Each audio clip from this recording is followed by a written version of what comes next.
So you're in your 20s and you're ready to start investing. Let's give you some tips before you do.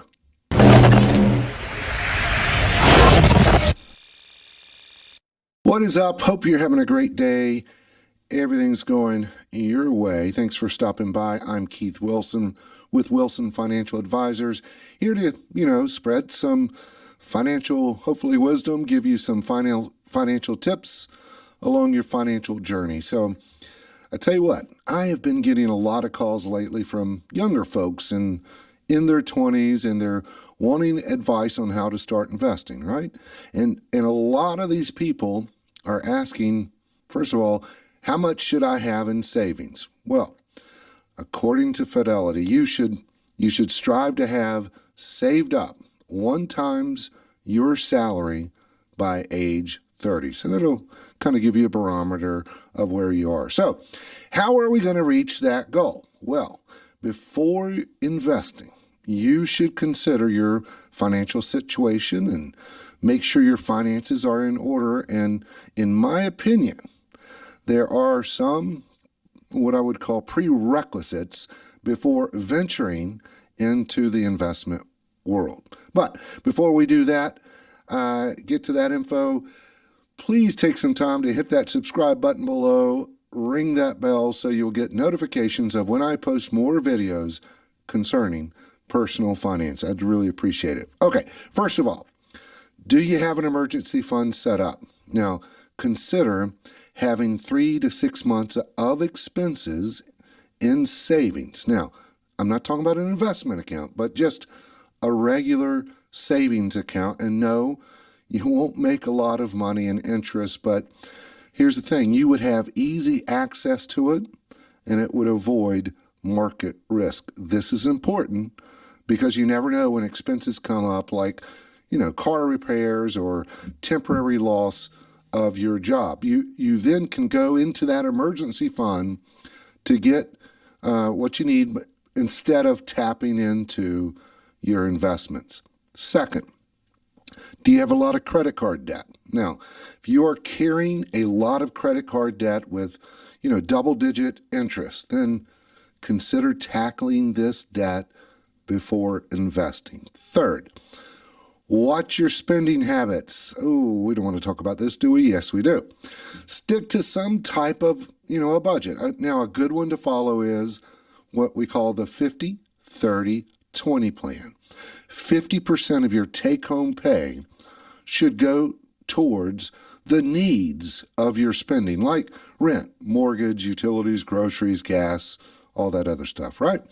30% should go towards your wants. Now, this is the fun stuff, like eating out, the Air Jordan shoes, jewelry, and other luxury items you want. So that gives you some kind of leeway to play with, 20%, here we go, should go towards savings and paying down debt. Fourth, you should have a goal in mind when investing. This is so important. Too often I see people get caught up with whatever, the latest trend in stocks, and get a little greedy by throwing money in without really thinking about it. Careful thought. One of the largest financial goals you will have is saving for retirement. Now, I know it's hard to think about retirement when you're in your 20s, but by starting early, it will take less money invested each month. For example, let's say if your take-home pay, that's after taxes, is $40,000, and you follow that 50-30-20 plan where you save 20%, then that's around $650 a month. All right, $650 a month and an assumed return of 8% would grow to over $2 million in 40 years. Now, I use 8% as an example because according to Goldman Sachs, the stock market has averaged over 9% in the last 140 years. So, and this is also assuming your income remains the same for 40 years. Now think about that. As your income grows, so will your contributions towards retirement. Okay, so let's say Let's say you got your finances in order, you have the emergency fund in place, or at least a good start on it. Credit card debt is gone or almost gone. Your spending is under control using that 50-30-20 plan, and you have a goal in mind for investing like retirement or maybe a down payment on a house. Here are a few things to consider, all right? Check with your employer to see if there's a retirement plan they offer. Now, a popular type is something called a 401k plan. Most employers will match your contribution dollar for dollar up to a certain percentage of your salary. So let's say your salary is $50,000 and your employer match is up to 4% or $2,000. So as long as you contribute $2,000, you will get an additional $2,000 from your employer. That's free money. So take advantage of the match. Let's go back to that example where your take-home pay is $40,000 and you contribute $650 a month, right? But now you would be getting an additional $2,000 from your employer, or around $167 a month. With that additional amount from your employer, and then assuming 8% return in 40 years, it would grow to over $2.8 million. And again, we are assuming that your income and your contributions will stay the same for 40 years, which hopefully that won't happen, right? Hopefully you get some raises along the way in your career advances. So the more you make, the more you can contribute, and the more your employer will contribute. Now, if you find it difficult to start contributing 20% of your take-home pay at first, that's okay.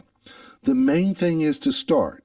Maybe start with a little amount at first, and over time increase that amount as you feel more comfortable. So what if a 401k plan is offered, and you will find several investment choices to choose from, which will most likely be mutual funds. So think of a mutual fund as just a big bucket of stocks that a fund manager is buying, and now you might find it daunting task to, which funds to choose from inside of your 401k.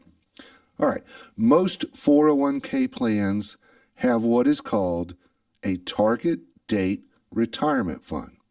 Now, so I would say consider looking at those to begin with.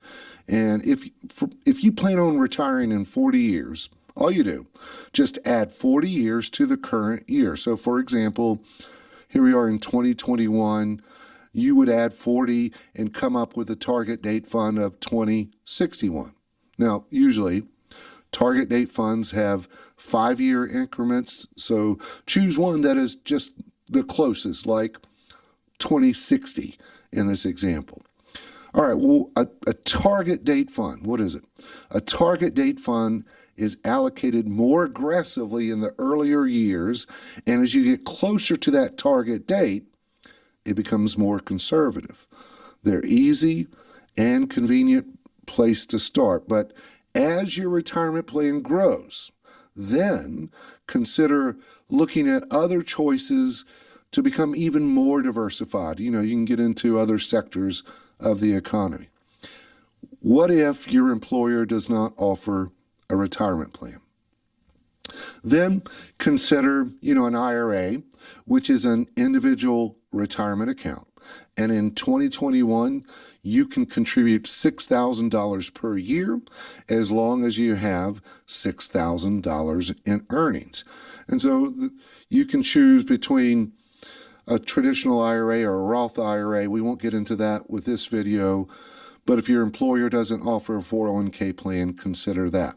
Now, if you can save more than the $6,000, then consider an individual investment account on top of the retirement plan. Now, a couple of tips. Be careful in what you invest in. Consider researching different types of investments that are in line with your goals.